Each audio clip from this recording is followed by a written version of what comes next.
Good morning, everyone, and thank you so much for joining us for this special presentation this morning, part of our ongoing series of Kerby Center online mental well-being presentations, supported by the United Way, Calgary and area, and the Ecclesiastical Insurance Community Impact Grant. We thank them for their very generous support, sponsoring these presentations for us. And before we begin, as we gather here today, it's vital we also remember the peoples who have gathered here for millennia. This is the Treaty 7 land of the Indigenous peoples of Southern Alberta, the Blackfoot Nations of Siksika, Piikani, Kainai, the Tsuut'ina First Nation, the Stoney Nakoda Nations of Chiniki, Bearspaw, and Wesley, and the historic home of the Northwest Métis and Métis Nation of Alberta Region 3. It is with the goal of reconciliation that we acknowledge the land on which we gather, and we thank the elders of these nations for their timeless contributions to our land. And again, welcome and thank you for joining us. I'm really excited about this presentation today. We've all been cooped up for so long and isolated and left confused by differing information. I think the fact that we've all been so sedentary for the last year, and now that it's spring, I think we're starting to kind of realize just how it has affected us. So I'm really quite excited about this presentation today. We've all become stressed, depressed, and in many cases, I think we've lost touch with our mindfulness and our inner selves. So we're very pleased to have Ryan Hoffman joining us today. Some of you may recognize Ryan from having attended his classes at Kerby Center pre-COVID or some online. Ryan has had extensive background in biophysical sciences, over 15 years of study and research spanning medical, biochemistry, and applied physics. He has a doctorate in biochemistry from the University of Alberta and postdoctoral training with the Center for Theoretical Biological Physics, USCD, and the Scripps Research Institute in La Jolla, California. Ryan has also intensively studied the Feldenkrais method of somatic education since 2010 and is a certified Feldenkrais practitioner, having trained with Feldenkrais Institute of San Diego in 2016. Ryan is motivated to help others more easily incorporate mindfulness into their daily lives and overcome limitations of movement and self-usage. We invite any of you who feel comfortable doing so to work along with Ryan today as he teaches us how to create unity of our minds, bodies, and environments. Ryan, why is learning to align our minds, bodies, and environments so important to our mental well-being?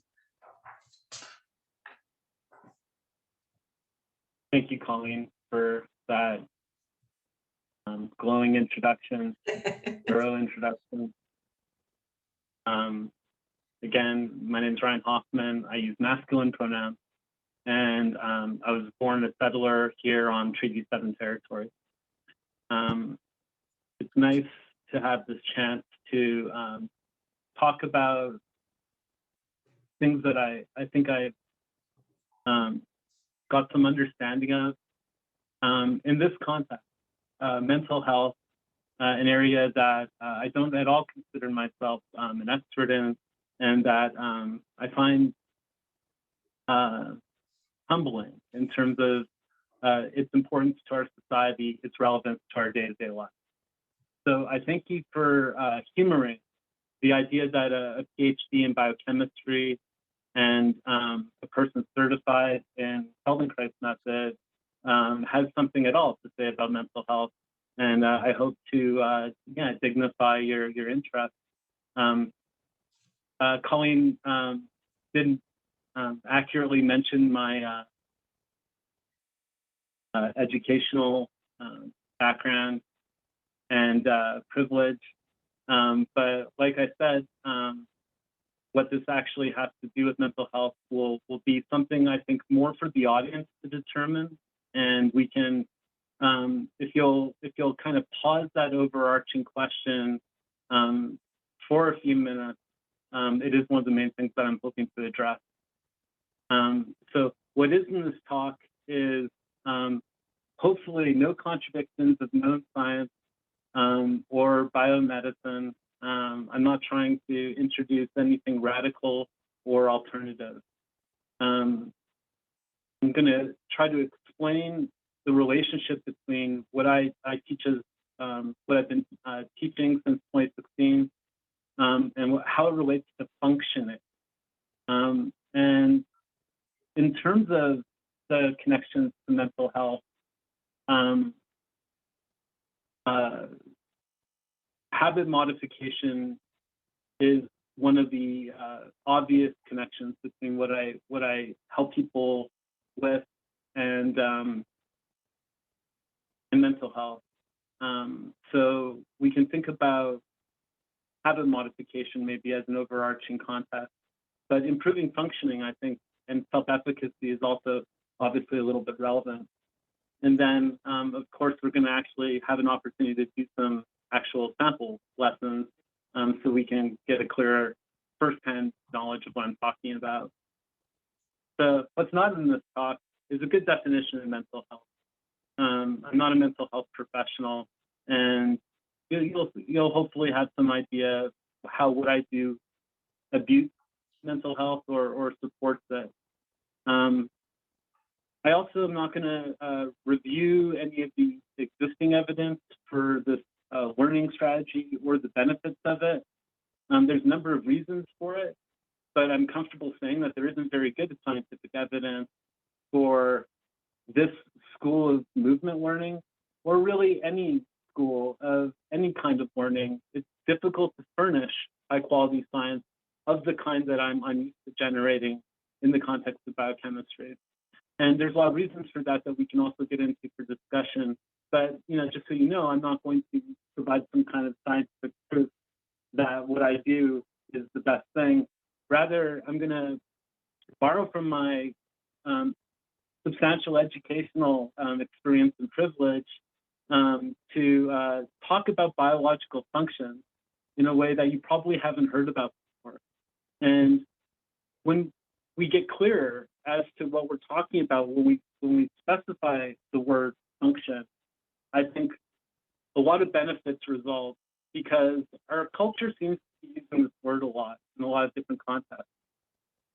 Functional fitness is a buzzword you may have heard of. Functional medicine is a newer specialty. I don't know how widely it's recognized in Canada, but it clearly overlaps with holistic, integrative, or alternative medicine. So what are functions? Here on this map is a cartoon of my actual, like an Indiana Jones trajectory of my educational history. We didn't test that my laser pointer works. Can you see the laser pointer, Colleen? Yes. Beautiful. Yeah. So I'm not going to review this in great detail, but I went to Queens for undergrad in biochemistry. Then I did grad school in Edmonton, where I knew at that point that I wanted to study structural biology. So in Edmonton, I did a PhD with Brian Sykes. This is one paper from that study, and I'm just putting it up there to show how some of these words come up. The word structure of this regulatory domain of a protein. This is a protein that turns heart muscle on and off. And so to study potential drug development avenues, drugs that make it more likely for your heart to contract in a regular way, we were determining these pictures based on experimental data of what a drug-like molecule looks like when it sticks to this protein. And so I've been thinking about, I'm not putting this up here to get into it. I'm putting this up here to suggest, well, the evidence that I've been thinking carefully about what a biological function actually is and how we would determine it for not only a long time, but in maybe a useful context for getting out of some of the cultural habits of using the word. Because normally we're thinking about the real scale world, the macroscopic world as a human experience, and we'd be concerned with the functioning of a person such as we're looking at here. Well, I left the laser pointer. That. So what is functioning And what does it have to do with calling a wonderful lead-in question about the alignment of body, mind, and environment, and what that has to do with movement learning and benefiting the individual. I don't tend to use the word alignment when I'm describing the goal, but you'll see how these words, body, mind, and environment, really do come together in describing a function. And so here we have on the left a person with no context to speak of. Basically, one could infer that they have a particular vocation or that they're presentable for a certain scenario, but there's no obvious clue as to what this person's doing. And from a mental health perspective, from a wellness perspective, we might ask, why is this person looking at us and smiling? This person seems to be in a particular situation, and it would be odd for them to just be looking at us and smiling without any reason. I mean, we see this kind of thing in marketing, but it's odd in that context too. So here's a body, an example of a body. Ignore the clothing. It's basically a structure of an organism without thinking about what it's doing. And so we add some context to think about what it's doing. And you might not think this is a lot of context, but in terms of movement learning, it's a lot of the context. There's now a silhouette on the ground, indicating both that there's overhead light coming down, making it a shadow, and also that this is where feet are contacting the ground. So you know where down is. This person's standing upright in gravity, as is the usual situation. But we didn't know that on the previous slide. We could have been looking down at a person lying on their back. We didn't know. It could have been in space. We didn't know. But they're not in space, they're on Earth. There's clouds overhead. The sun is shining. This is a person standing outside probably. So some of the environment gives us some of the context. And we can add another organism to the context. This organism is called a tree. And it could be another person.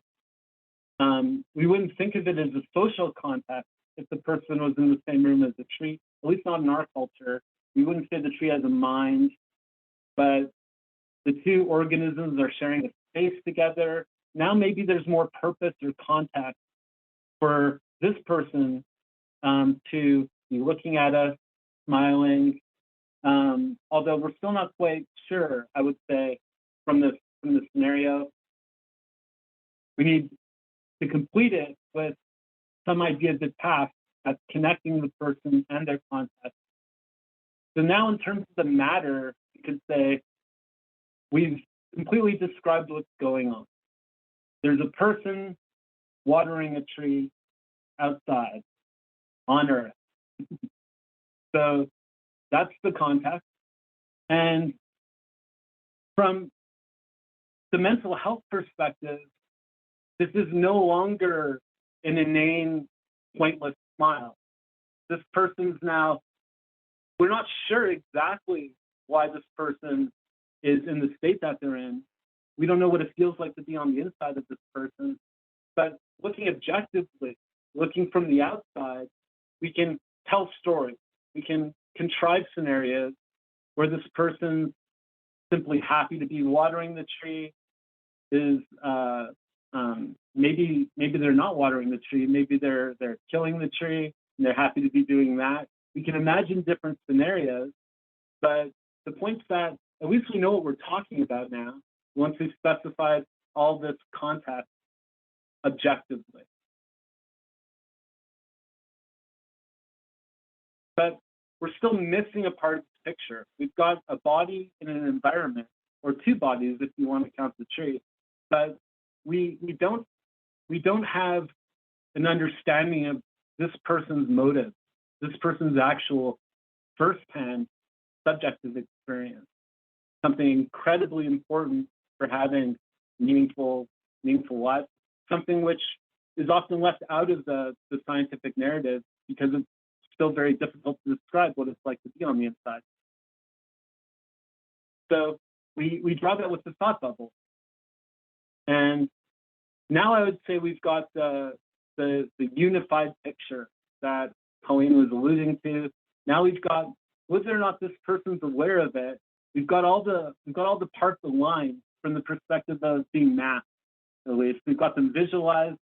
So we've got a person in their environment, and they are aware that they're watering the tree. I think if, without reading too much more into it, they're probably smiling and looking happy about it because they're pleased to be doing the thing they're doing.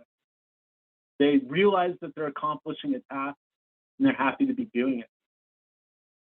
If we didn't have the thought bubble and the understanding of what a thought bubble means, then we wouldn't really be aware that this was a person necessarily. It could be a mannequin that was set up very carefully. It could even be a real person that's been frozen solid or is otherwise unconscious. So the addition of the thought bubble makes it certain that this is a full person in a real life situation. And being self-aware of the purpose and the context is part of this person's substantive experience, part of their the richness of their actual first-person experience. And we need to include all these parts of the individual experience if we're not going to leave out anything about what it means to function. So that's the insight that I borrow from biochemistry research, which is true at all scales of size and all scenarios, that we need all three words, body, mind, and environment, to talk about a function, to talk about doing something deliberate and purposeful.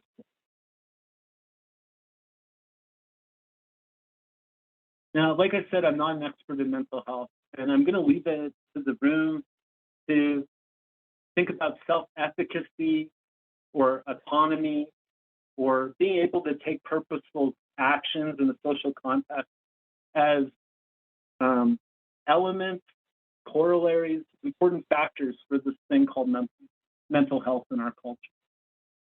But I'm not going to really connect dots any more explicitly there. It's not really my wheelhouse.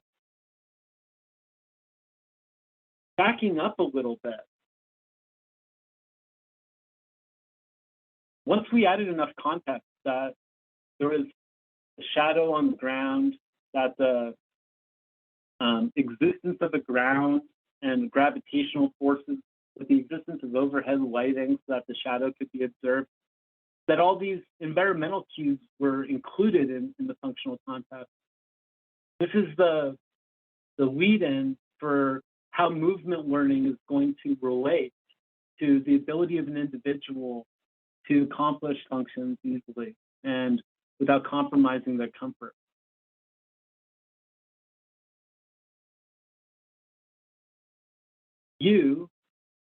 Parts of you, are aware of where the downward direction is.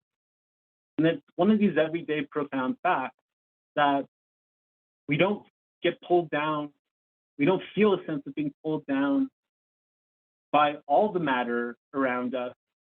We really feel like we're pulled to the center of the earth. And there's math from physics that explains why we feel like we're pulled to the center of the earth.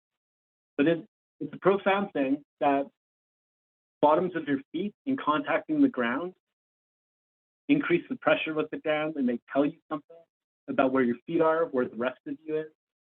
Your inner ear has actual sensory devices to directly locate where down is, so that if you woke up and you didn't know necessarily what position you were in, maybe you're in a float tank, you fell asleep in the Dead Sea, and I guess you wouldn't want to do that. Fell asleep in a float tank and you don't know which way is down. Your inner ear can locate the downward direction for you. It feels it directly. So our nervous system knows where the earth is, where down is, and it has a lot to do with establishing meaningful functional. And so that leads into our first little movement example, all about your print, your footprint, your handprint, maybe some other prints. It's not a bad time to ask some questions after that first little chunk of blather, but there's until we get into the actual lesson, here are the instructions.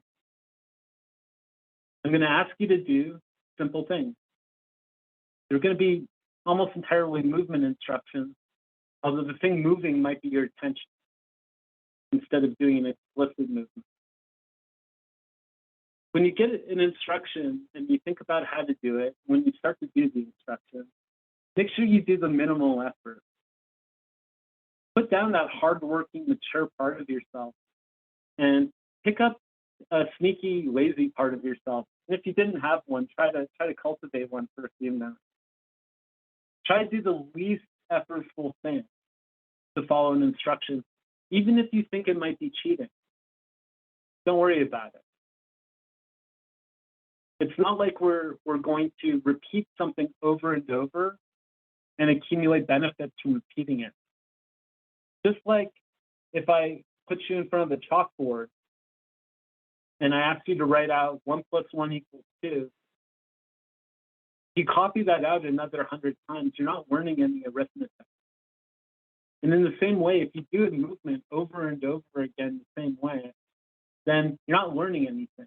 You might be exercising, there might be valuable reasons for doing it, but it isn't the actual type of learning that we're employing here. So definitely don't repeat anything uncomfortable. And if you do want to repeat something, do it differently. Try to diversify how you're responding to these instructions instead of figuring out an optimum way to follow the instructions. The inspiration for this is all the learning processes that babies actually use to teach themselves movement. Before a certain age, babies are learning how to look around, how to roll around, even how to walk. Before there's an expert culture, before language can be used to learn from other people what's the right or wrong way to do something. This self-directed exploration is the process we all have, still have, and that we're trying to tap into. If you came across a baby and you saw it doing a bunch of sit-ups, doing a bunch of push-ups in its crib, you wouldn't think it was precocious. You'd think there was something wrong with the baby. Because it takes a lot of practice doing something uncomfortable over and over again, telling yourself it's a good thing. It takes a lot of practice and maturity to get to that place. I'm not saying it's a bad thing to exercise and to have that discipline. Of course not. I'm saying not here. That's not what we're doing here. So if you catch yourself repeating something in a very focused, disciplined way, take a break. Don't take it so seriously. Always take breaks when you feel like it. Ryan, so, yeah. Ryan, I'm sorry to interrupt for just a second here. We've had a few people that have popped up here on chat saying you're having a little difficulty hearing you. It is just a little bit echoey and crackly. Is there anything we can do? I know you're on your phone. Is there anything that we can do on that? Yeah, clear that up? There's there's a number of things we can try. The first thing I'll try is just switch back on to computer audio. Because it doesn't look like we're having bandwidth issues.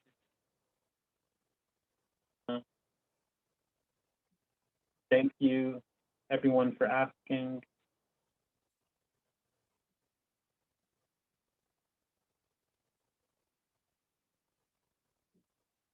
Yeah, it was just a little bit echoey or crackly or something, so.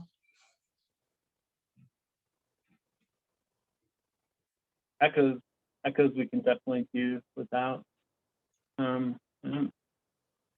Yeah, Lucia's, the sound audio is muffled, hard to make out.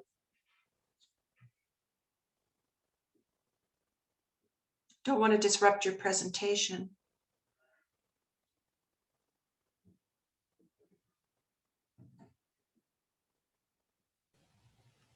How is this now? Oh, that's much better. Is it okay? Everyone concur that that's better? Yes, yeah. Several have raised their hands that if they're. Okay. Thanks everyone for that feedback. Lucia says yay. If there are any questions about those slides, we can quickly run through them again. I don't think we need to though. Yeah, no, there's nothing popped up here in Q&A. Yeah, Okay. why Chilan is much better. Nice. Sorry to interrupt you. Well, it is a much nicer mic. I'm always surprised when the sound is better over the phone, but like I said, it's also a backup plan in case of internet troubles. Well, one never knows. One never knows. Coco Goo says you have a perfect voice. No. Yeah. Go ahead and get comfortable for your first little slice of All movement right. learning. I'm ready. Teresa says we're all good now. Thanks. Gorgeous. So the lesson can be done in any position you want. Sitting in a chair is an obvious one. So if you are in a chair, go ahead and lean back in it or take support from it in the most comfortable way. Please don't start off thinking about the right way to sit in a chair. Just like you're falling asleep in a chair. Like you couldn't be concerned with posture is much closer to the way I'd like you to interact with your local surroundings for the next little bit. And then if I fall asleep, you might have to end the presentation for us. that would be fun. Yeah. If you want to work on your back, the instructions will be just as good for that. Okay. So if you can see yourself being a lot more comfortable on your back, then yeah, go ahead and set up there. And this is experiential learning based on movement play, inspired by how babies actually learn. So if you miss a part of the lesson, don't think it matters. Don't rush yourself to keep up with me. It doesn't matter. There's going to be many opportunities over the next few minutes to experience something novel, and how that fits together into your own comfort and functioning is very individualized. It's very hard to say, even for yourself, what the significance will be. It will unfold over the next couple days, most likely, rather than immediately after the lesson. Because if we were doing this work to just benefit immediately afterwards, like doing a yoga practice or any kind of or a meditation practice, then it would be a large investment. It would be the kind of thing you need to take up as like a lifestyle. But I really like emphasizing this isn't anything like that. Is we put a couple minutes doing these non-habitual movements to give us a couple novel experiences so that maybe the rest of our life will be informed by these experiences. And that's much closer to what we're going for. So be lazy. Don't be too fixated on trying harder, working, keeping up with my pace. So that being said, get comfortable however you are, and do close your eyes. If you wear glasses, you might want to take the glasses off to remove some of the tactile cues associated with looking around.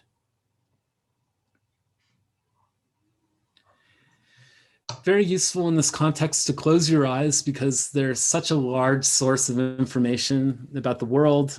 And if you're on camera, then the social context is kind of in the background. Turning your camera off might also, well, we're in webinar. There's no need to turn the camera off.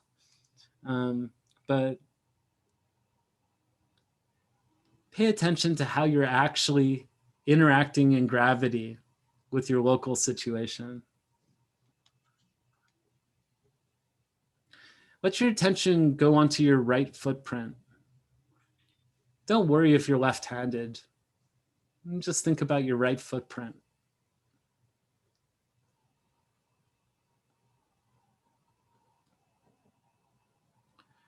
A footprint is an everyday thing to talk about.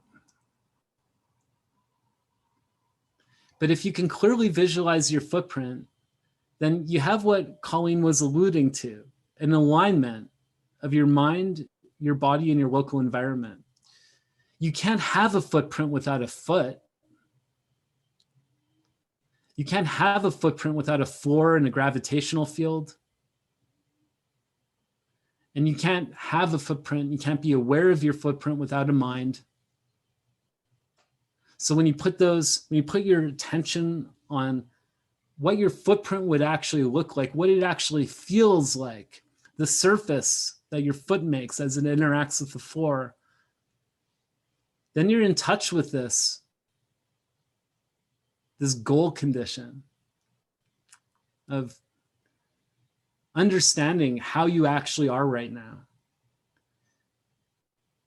Whether it's sitting in a chair, coming to standing, or walking around, the information in a footprint, it's functionally relevant. Your nervous system's using the information in your footprints to get around all the time.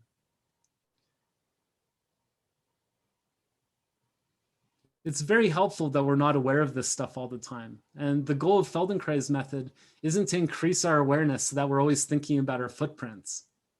That would be more like a meditation school and a meditation goal.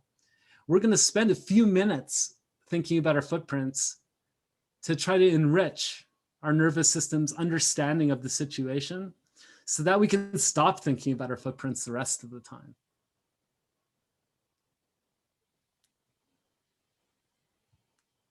Go ahead and put your awareness on your left footprint now.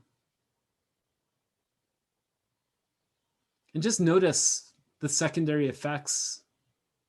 When you put your attention on your left footprint, does your breathing change at all? When you put your attention on your left footprint, do your eyes move at all? Are you, through closed eyes, still doing something to direct your gaze towards the left side?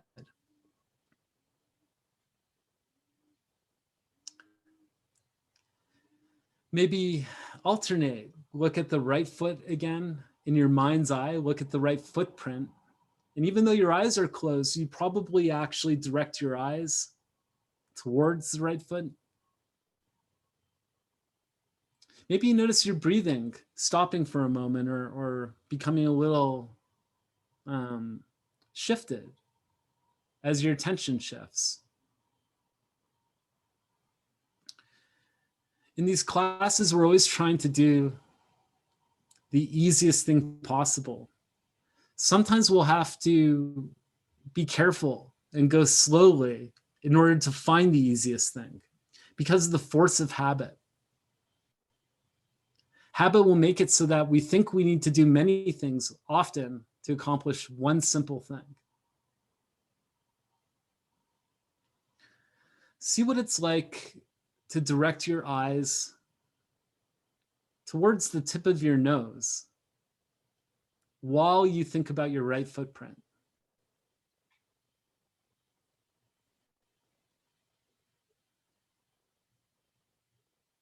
Do you notice a shift in your breathing when you do that?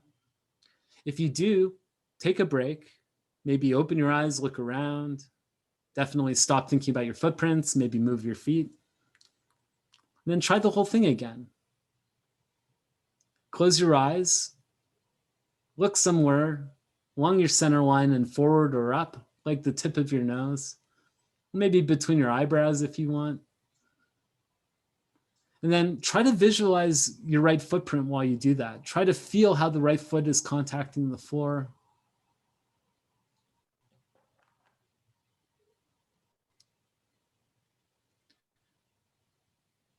How do you use your eyes to think about your right footprint? Can you separate out the actions?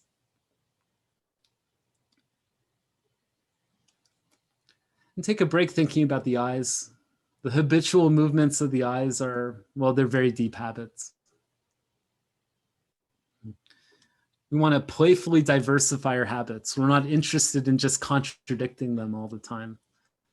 It'd be a way to learn coordination with a kind of athletic approach, that we try something difficult and then keep trying it.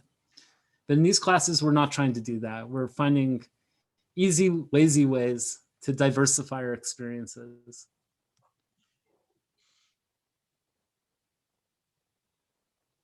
Compare your left and right footprints without trying to correct anything or balance anything. Is your weight a little bit more on the right foot or the left foot? Is the weight rolling onto the outside of the right foot more or differently than to the left foot?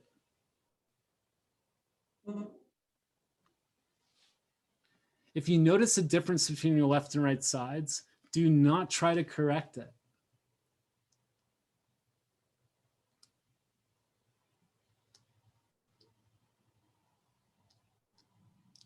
I don't need to get into an argument about symmetry in health, because I'm mostly a physical scientist, and I can assert that there are no symmetrical humans.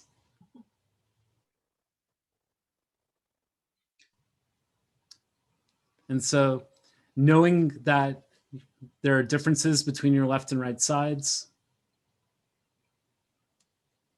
it's the truth. And we're trying to learn what our actual situation is so that we can do what we actually want to do.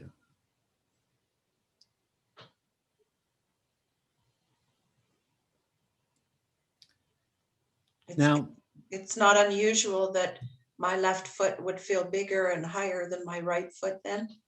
Not at all. Not at all. Notice the differences and try to be neutral with them. Respond to them neutrally. So those are your footprints, and they reflect how your mind and the local environment and yourself come together. Now, go ahead and rest your hands on your upper legs, like your thighs.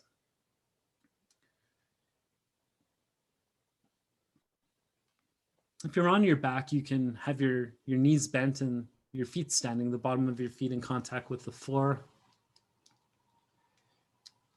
to make your upper legs a little bit more accessible to your palms. But rest your palms on your upper legs. And think about that situation. You've got a handprint now. You've got a left handprint and a right handprint. Only it's not really a subject-object relationship like you had with the floor. When the floor was the environment, you could feel the floor, but you don't know what it's like to be the floor. You can't feel the floor with the foot weighing down on top of you.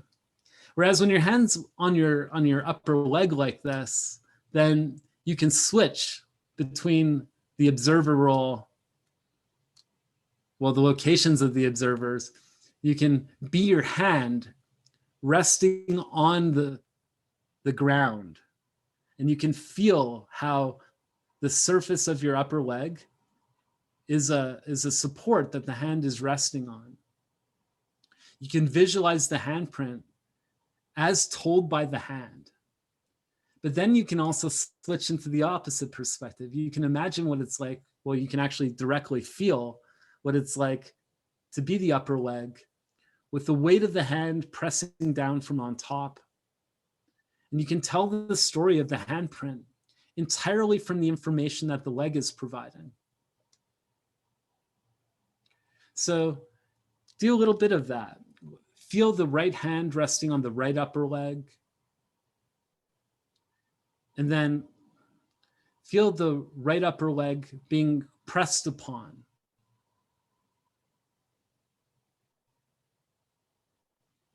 Two looks at the same handprint. Try it with the left side.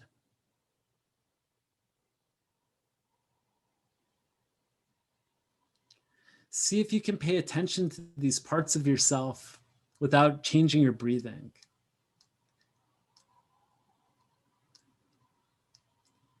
holding one's breath to focus their attention is one of the basic habits that we're always looking to undermine in a movement class.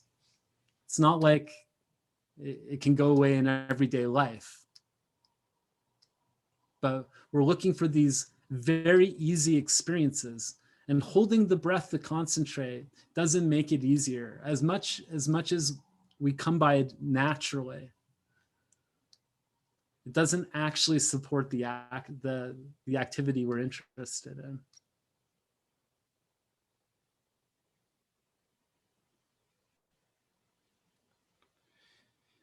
If you've been going along with me the whole time, then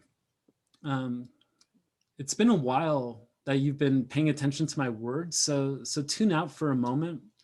We're taking a little longer than 10 minutes, but it's good to arrive at the lesson properly. And take a minute to get comfortable. We'll do one more little station in the lesson before we finish this mini lesson. But take a minute to just space out, forget about my voice. Try to fall asleep. 20 seconds won't be enough time.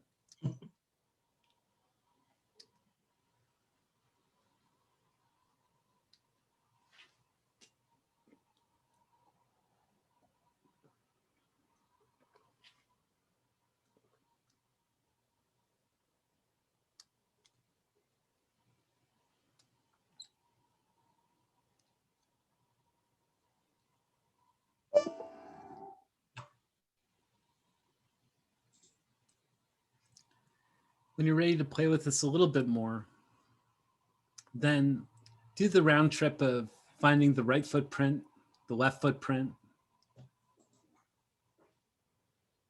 the right handprint on its upper leg, and the left handprint.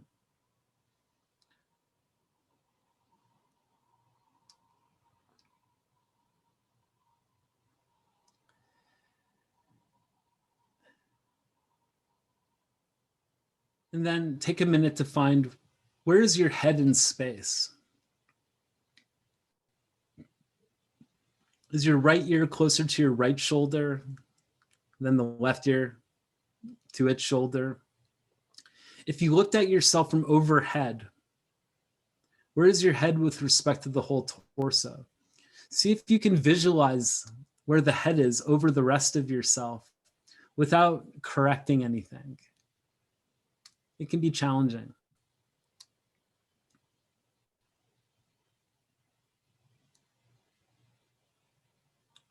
The last thing I'd like you to try is to take your head a little bit to the left and back to center. Just to the left and back to center.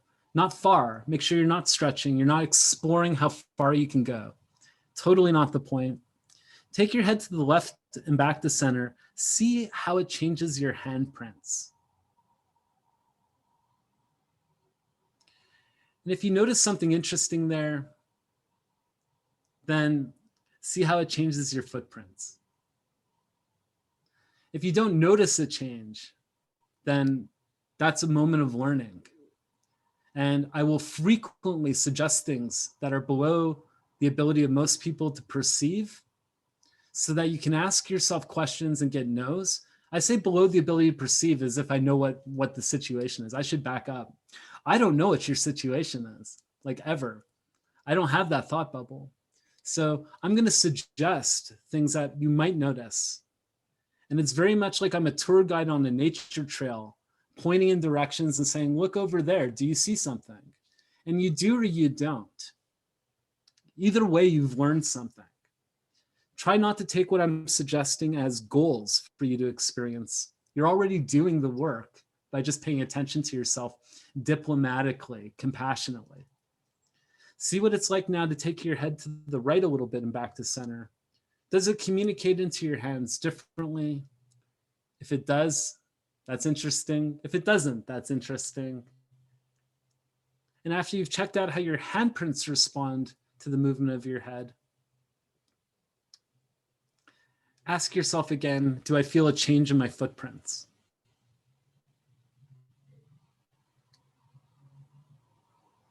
Ask and answer those questions once or twice, lightly,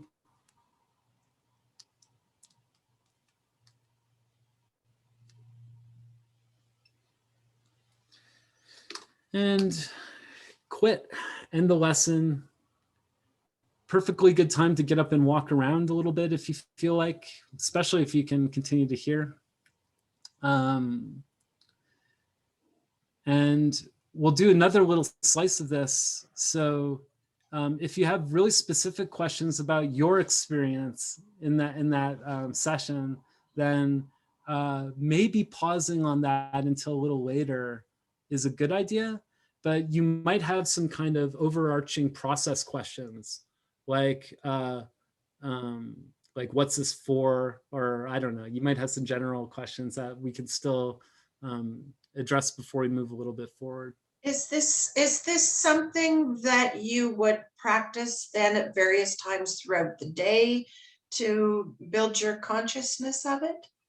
Right. So yeah, very much no. In movement learning, we spend some time in the classroom, and then when we leave the classroom, we're interested in day-to-day life and not maintaining a particular state of awareness outside of a context. So that's much closer to a meditation school where you would be trying to build awareness and focus and then carry that with you in your day-to-day life. The beauty of doing this stuff is that you get a meditation effect from doing it, and it's relaxing to do it. But the benefits from it are actually not those effects. Those effects are short-term, almost side effects of the learning process. And the long-term benefits are more comfortable functioning, a clear sense of autonomy, which includes a different relationship to habit. Those are the actual things we're going after. And all the good vibes from paying attention to yourself carefully for a few minutes, those are almost side effects of the process. So it's good if you get relaxed and meditative doing this, but no, it's not about kind of staying in that place consistently. As a meditator myself, mostly from the Zen school, Soto Zen school, I don't think even good meditation schools encourage that perspective necessarily. There's no perfect awareness all the time outside of when you're doing that one thing. Lena has mentioned here in chat, she says that was so neat and relaxing. And yes, I have to agree with you, Lena. You know, you do kind of feel a little bit of sense of peace. Although I have to keep popping in and out to make sure that there's no questions that I'm missing, but yeah, you've got a highly sabotaged lesson there, Colleen. Yeah, but yeah, I'm glad that, you know, it's well, you know, let's look at the other scenario, which is that it could be agitating to do this. It could be that some combination of the context, either the specific things I'm asking, or maybe the overall picture, you know, is incompatible with you, or feels like you might feel like you're a dog walking on its hind legs a little bit here.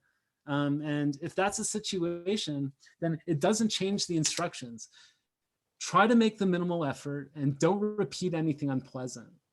So if you really do feel like this is conflicting in any way, and you feel like you're getting agitated as you do it, then stop doing it. And in a group class, it gets challenging for a complete beginner to know what to do when you stop. But the basic idea is there's a number of strategies to work around.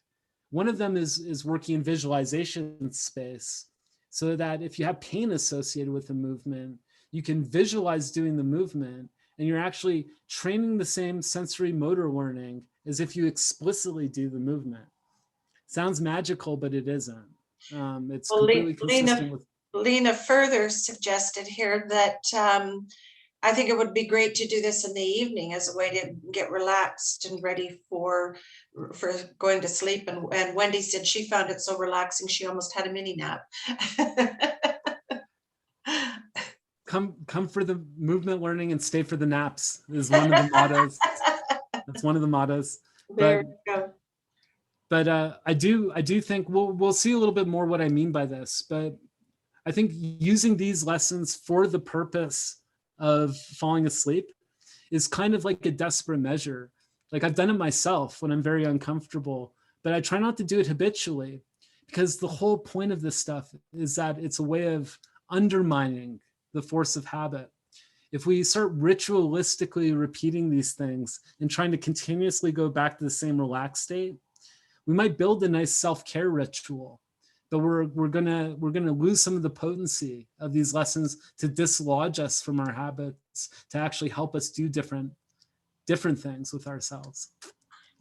Chandra has mentioned here something interesting, that she says when she'd learned of this and going through a rehab, that she was a little concerned, but that she found out that she wasn't paying attention because she was in pain, and it helped the doctors diagnose her fibromyalgia.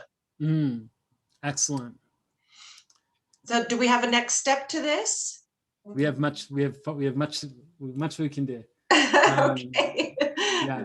We're coming up to 11:30 here, so maybe we should move on to our next step. Yeah. And we've had a few people raise hand, but because it's a little difficult during presentation, if you have a question, perhaps you can pop it into Q&A or chat. Yeah. I realize now that the second lesson we might have to truncate completely. But, sure.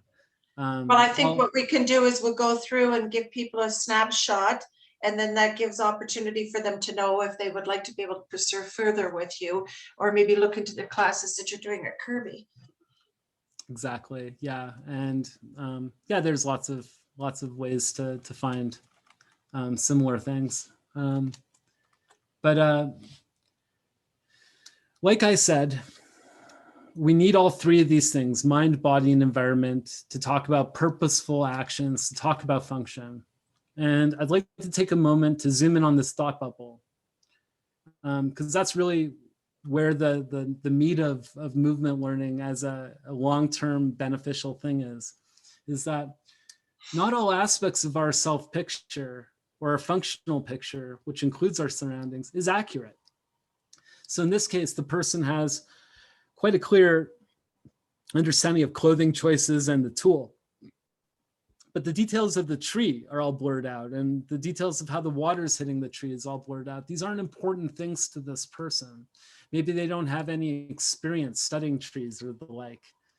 So they don't have a lot of detail in all the parts of the picture.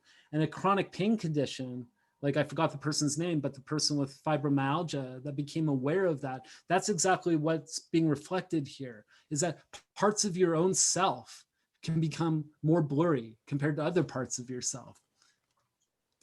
So the ability to do things that we want to do, it's related to how our mental life actually depicts the things that we want to do. And that in turn is structured by our life experience. So again, these lessons are ways of providing productive life experience that structures the mental environment in a rich way that lets you get the things you want to do done. And I'll say a little bit about the roots of this. My other training besides biochemistry is as a Feldenkrais practitioner. So that's a school of movement learning that I'm certified in. And Moshe looked at functional movement patterns as an extension of the self-image, like I just showed in that slide, that the ability to think about how you're in the situation relates to the ability to function comfortably. He identified the play process of babies, the sensory movement, the sensory motor exploration that babies undertake as the main way that they teach themselves movement. Thank goodness babies don't need to listen to experts about posture and to name their body parts before they can learn how to walk or anything like that. Movement is our original language, and so we can all just start focusing on resuming our fluency with it. And the last kind of beautiful point that's unique to my school is that bones are like tools that we're continuously learning to use as people. That's why we emphasize the skeleton frequently as Feldenkrais practitioners. It was in San Diego that I learned about Feldenkrais method while I was doing scientific work. It was also a big place for training. Here is the teacher that runs the Feldenkrais training, an Aikido master of very high rank, maybe the highest. fifth or sixth Dan, I can't remember. And so you can see the skeleton hanging there in the studio. You can see bottom left, you can see Elizabeth working to demonstrate functional integration with a student using, again, a skeleton. We're very concerned with the skeleton because, again, we use the bones to transmit forces and to get things done. And we couldn't actually learn how to move as adult humans that walk upright without this ability to continuously update our self-image. But that's the same process that makes habits form. And so it's this double-edged sword that every time you do something and you repeat it, you can be making the decisions behind it invisible to yourself. So what we do in movement learning is a way of bringing the invisible automatic things more into the foreground so that we can make more deliberate choices. Because habits aren't bad, we just want control over them. It's nice that you don't have to think about the details of brushing your teeth and that you're kind of good at it compared to the first time you did it. But it's the familiarity with things like sitting or working in a chair, using a phone or a computer. All the habits associated with those are also the sources of potential injuries. So by discovering new options, by organizing our movements around play goals, we can get out of our habitual relationships to ourselves. And so that's what I was going to do for the next little bit, which is, yeah, it's not at all important to focus on here.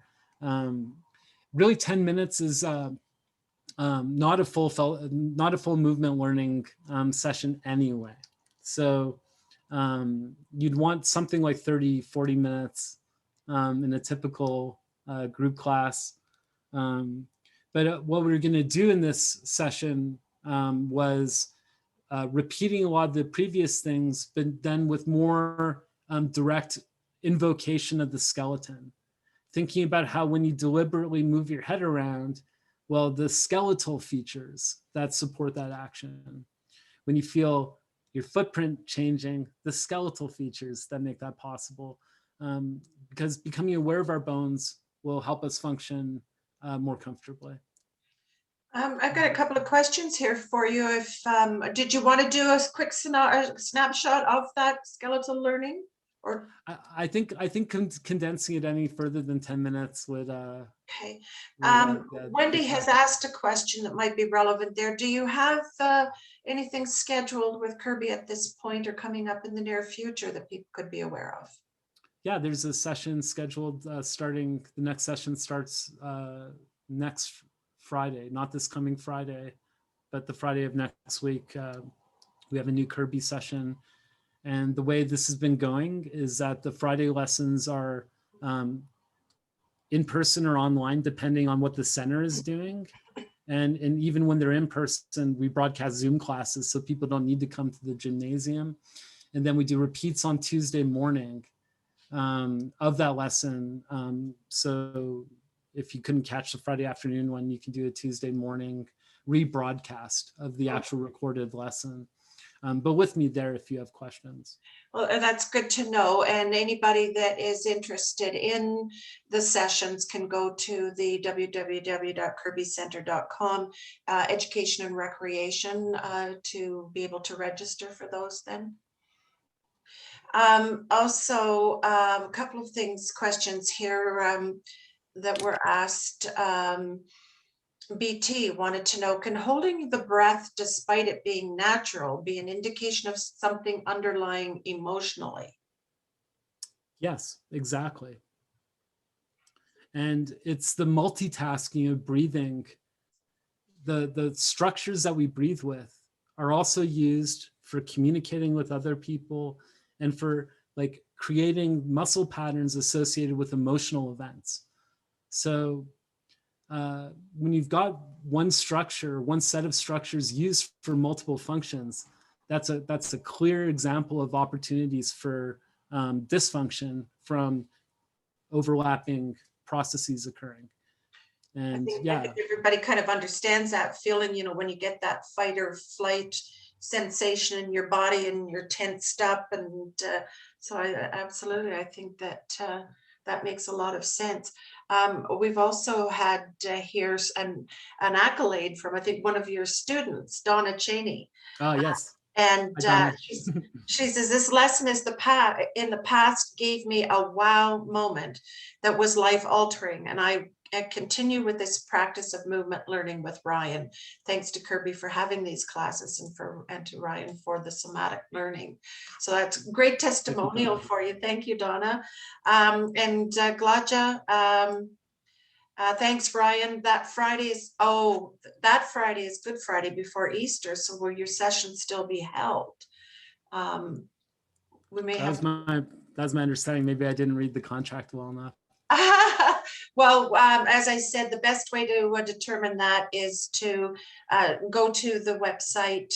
The education and recreation classes and schedules are there. But if anybody is interested in the sessions and can't get the information they're looking for, you're welcome to email me and I'll confirm, I'll clarify that for you. Anyone else have any more questions or anything to offer? Has anyone else had experience with the Feldenkrais method, and any comments that they might like to make? Or related movement learning, like Alexander technique, Anapa-Niel method, Hanna somatics, Bartinia fundamentals. There's a whole laundry list of movement learning schools, somatic education schools that all have similar cultural contexts that they evolved in, but they use different strategies for learning. Well, I think you have opened our minds here today as far as realizing, the benefits of being more mindful, and even at times, like you say, that was interesting when you were asking about head alignment. And I think, because a lot of us are spending a lot of time on the computer these days. So it was funny because I kind of found my head kind of leaning forward, so I think, when you become more mindful of that, maybe then, I relate to, your mother poking you in the back to, straighten up your spine. Right. Yeah. So this is very much like an alternative. Like one school says that for you to sit in a chair well, the teaching your mother offered, you should carry it around all the time. You should have your mother on the shoulder, and when you slouch, yes, you should feel the poke. Right? That's one approach to self-efficacy and to learning. And in Feldenkrais method, we don't use that. We focus on the fact that your system wants to do the comfortable thing. And if you give yourself clear experiences of being aligned or upright and feeling comfort from it, then you'll automatically go to that place as it's appropriate. But there just can't be one good way to sit in a chair. The more you focus on one way to sit in a chair, the more you're rigidified against all the actions you're taking, and you create a kind of disharmony.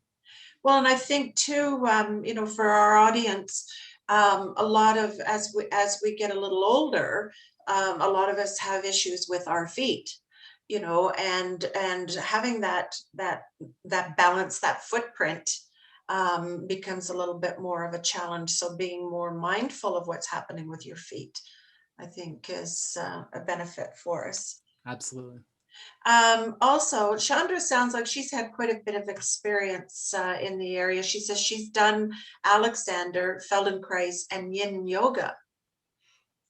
And also BT has, her sister used Feldenkrais to help with the in utero trauma. It's helpful to retain the now and leaving the past there. So there is that mental well-being aspect of what you do. Ann Austin, wonderful session, sure brings awareness of environment into my conscious mind. Thank you. Chandra, again, I have better balance and hasn't fallen. So I think that goes back to what we were just saying about being more mindful of our feet. And go ahead. Oh yeah, that's, I mean, if we wanted to talk about evidence for the benefits of doing this, and that's one of the few fairly well done studies where they actually measure the ability of people to balance with and without taking these classes. And yeah, just like it corresponds to my experience, you really do get stabler on your feet from doing these lessons.